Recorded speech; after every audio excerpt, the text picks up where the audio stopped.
ঝালকাঠি জেলায় প্রতিবন্ধীদের পুনর্বাসনের নেই পর্যাপ্ত ব্যবস্থা। প্রতিবন্ধী শিশুদের জন্যও শিক্ষা প্রতিষ্ঠানের সংখ্যা নগণ্য, যা আছে তাও সরকারি সহায়তা বঞ্চিত। ঝালকাঠি প্রতিনিধি শ্যামল সরকারের পাঠানো তথ্য ছবিতে ডেস্ক রিপোর্ট দেখুন। ঝালকাঠি জেলার 4 উপজেলায় প্রতিবন্ধী মানুষের সংখ্যা 15,000-এরও বেশি। সরকারের তালিকাতে রয়েছেন 9,788 জন। এর মধ্যে মাসিক 700 টাকা হারে মাত্র 5,621 জন ভাতা পান। অথচ পুরো জেলায় সরকারি বেসরকারি মিলে প্রতিবন্ধী ব্যক্তিদের জন্য বিদ্যালয় রয়েছে মাত্র 7টি।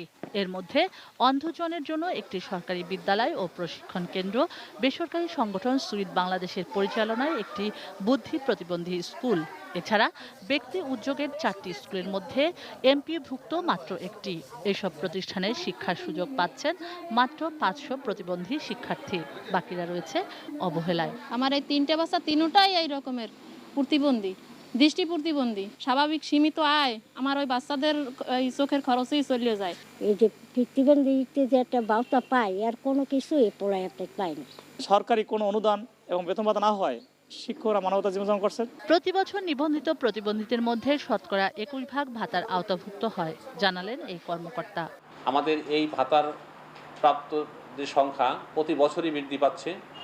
এই অর্থ বছরেও আমরা এখানে 21% প্রতিবন্ধী ভাতা বৃদ্ধি পেয়েছে। কুসংস্কার, গর্ভকালীন প্রয়োজনীয় খাদ্যের অভাবসহ ভাইরাসজনিত সংক্রমণ প্রতিবন্ধী শিশু জন্মের কারণ বলে মনে করেন জেলা সিভিল সার্জন। গর্ভ অবস্থায় কোনো ডিজিজ, বিশেষ করে ভাইরাস ডিজিজ, মাম্পস, মিজেলস, এইগুলো ফ্লু যাতে না হয় সেদিকে খেয়াল রাখা উচিত। এবং কোনো রেডিয়েশন বা গর্ভাবস্থায় যেটা ক্ষতিকারক, যেটা বাচ্চার জন্য ক্ষতিকারক, সেরকম কিছু না ঘটে, তাহলে আমরা হয়তো প্রতিবন্ধী অনেক ক্ষেত্রে প্রতিহত করতে পারি। শুক্লা সরকার, ডেস্ক রিপোর্ট, এটিএন নিউজ।